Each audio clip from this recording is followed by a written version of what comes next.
but as I always tell people, politics is the greatest Monday morning quarterback sport in the world.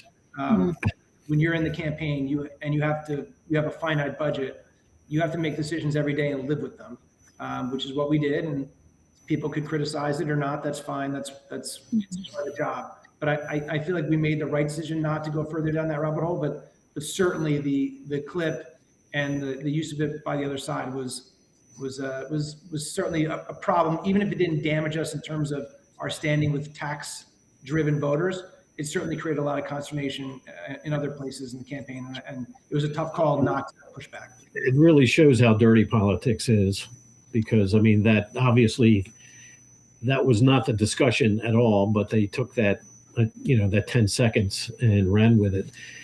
The other I'll add one thing to that, Jack. I think one of the problems on that stuff is, and this goes for advertising in general now, or political campaigns in general, whatever you think of the media, and I have very dim views of the media in terms of where I believe they are in terms of their bias and everything else, with some exceptions. There are some good reporters out there still, but it's worse than it's ever been. What I will tell you though is, back in the day, there used to be a media that would at least serve as a referee, an arbiter of these fights. So if something like that came out back in the day when, say, people actually read the Star-Ledger or the Philadelphia Inquirer or the Press of Atlantic City or the Asbury Park Press, there would have been coverage of the fact that the clip was taken out of context and not true, that everyone would have read.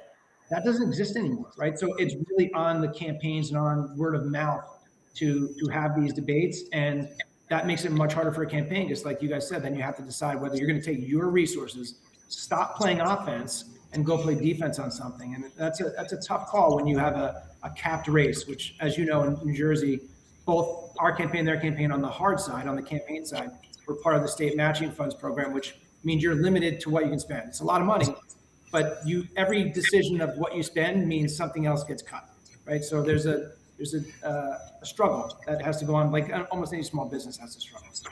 Yeah. So the other thing that was sort of memorable in the campaign, maybe from a negative standpoint, is during the debate, the accusation by Mikey Sherrill about Jack responsible for the death of thousands of people with his documentation or whatever it was that he was. Whatever it was, it doesn't matter. The accusation was there on the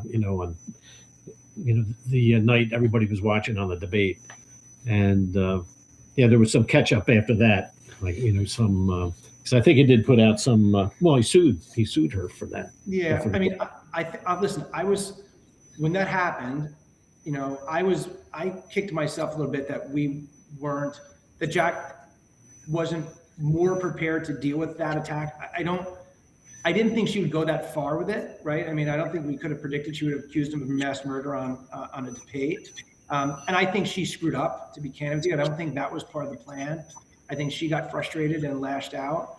But, his reaction was one, I think, of a very human reaction, which was like, you got to be kidding me. Right.